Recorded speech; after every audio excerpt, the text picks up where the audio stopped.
ID கம்பெனில வேலை பார்க்கிற பலரும் தாவேகாவுக்கு சென்னையில் வாக்களித்திருக்கிறார். இவன் எவனாவது சோத்துல முன்னாடி தட்டுல சோறு போட்டு உட்கார்ந்து இருப்பான். அந்த சோத்தை சாப்பிடுறாங்க, அந்த சோறுல உப்பு போட்டு சாப்பிடுறாங்க.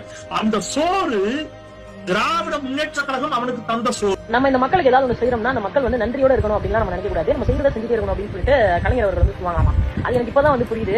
அரசு வேலை பாக்குறவங்கல நான் கேட்ட வரைக்கும் ஒரு 10 பேர்ல ஒரு 3 பேர் டிவி ஓட்டு போட்டேன்னு சொல்லி சொன்னாங்க. அதுல ஒன்றும் பிரச்சனை இல்ல, நல்ல விஷயம் தான், மாற்றம் சொல்லிட்டு கேட்கறாங்க. ரைட். அந்த 3 பேர் யாருன்னு பார்த்தோம்னா அந்த கம்பேஷனேட்ல உள்ள போனவங்க. கம்பேஷனேட் மீன்ஸ் இந்த அப்பா இறந்து போனதுக்கு அப்புறமா பிள்ளைக்கு தான் அந்த வேலை, ஹஸ்பண்ட் இறந்து போனதுக்கு அப்புறமா ஒய்ஃபுக்கு தான் அந்த வேலை அப்படின்ற மாதிரியான சிஸ்டத்துல உள்ள வந்தவங்க.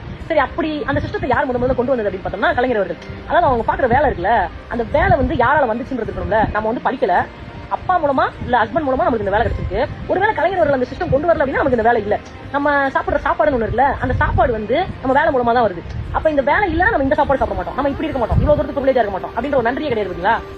என்னன்னா தமிழகத்துல இதுவரைக்கும் ஆண்ட கட்சிகள் அப்படின்னா இரு பெரும் திராவிட கட்சிகள் இங்க ஆண்டிருக்காங்க. தமிழகம் பல துறைகள்ல முன்னேறினதுக்கு அவங்களுடைய ஆட்சி, அந்த ஆட்சி காலத்துல இந்த மாற்றங்கள் நடந்திருக்கா அப்படின்னா ஆமா நடந்திருக்கு.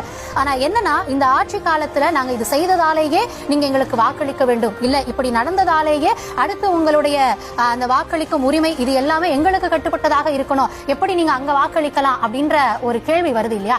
அதுவே அடிப்படையில தப்பு அப்படின்ற. ஏன்னா மக்கள் உங்களை தேர்ந்தெடுக்கிறாங்க, நீங்க எங்களை கவர்ன் பண்ணுங்க அப்படின்னு சொல்லி. அதுல நீங்க செய்ய வேண்டியது உங்களுடைய கடமை. அது ஏதோ உபகாரம் செய்தது போல இது இனி வரக்கூடியவங்களுக்கு அதெல்லாம் பார்த்து நீங்க சொன்னீங்களா ஒரு சாய்ஸ் அவங்க தேர்ந்தெடுக்கிறாங்க அப்படின்றனாலேயே அவங்கள விமர்சிக்கிறதோ இல்லனா திராவிட கட்சிகள் இங்க செய்யணும் அப்படின்னு சொல்லி தான் மக்கள் தேர்ந்தெடுத்து ஒருத்தர் மாத்தி ஒருத்தர் இங்க ஆட்சி கட்டில அமர்த்தினாங்க. அப்ப செய்திருக்க வேண்டியதும் இங்கதான். இதை ஒட்டியே இந்தியாவில் இன்னும் பல மாநிலங்களும் பல இதுல வளர்ந்து இருக்காங்க. அதுல தமிழ்நாடு வளர்ந்து இருக்கிறது. கடமையாக கருத வேண்டிய ஒன்றை உபகாரமாக கருதி இதனாலேயே அடுத்து வர்றவங்க மேல பல கேள்விகள் எழுப்புறது, இந்த நிலையில அவங்க செய்வாங்களா அப்படின்னு. என்னன்னா வர்ற தரப்புல முதல் கேள்வி எழுப்பப்பட்டது அவங்களுக்கு கட்டமைப்பு இல்ல, அடிப்படை இல்ல, எதுவும் இல்ல அப்படின்னு. ஆனா அவங்க அளவுல அவங்களுடைய கட்சிக்கான உறுப்பினர்களை சேர்த்து கட்டமைப்பை உருவாக்கி பூத் கமிட்டி போட்டு இன்னைக்கு தேர்தலை சந்திப்பாங்களா, வேட்பாளர்கள் களத்துல நிப்பாங்களா, இதை தாண்டி பூத்துக்கு ஆள் இருக்கா, இப்படி பல கேள்விகள் எல்லாத்தையும் தாண்டி வந்தாங்க. இன்னைக்கு தேர்தலை சந்திச்சிருக்காங்க.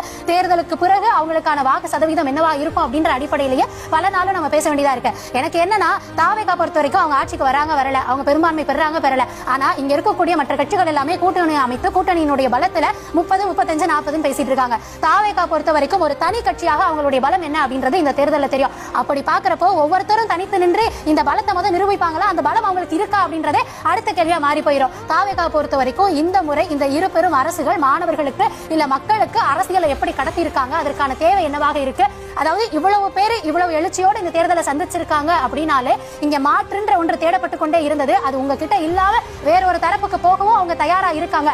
முக்கியமாக அடுத்த தலைமுறை இவர்கள் பால் கொண்டிருக்கக்கூடிய நம்பிக்கை என்ன அப்படின்ற கேள்வியையும் இன்னைக்கு நம்ம கிட்ட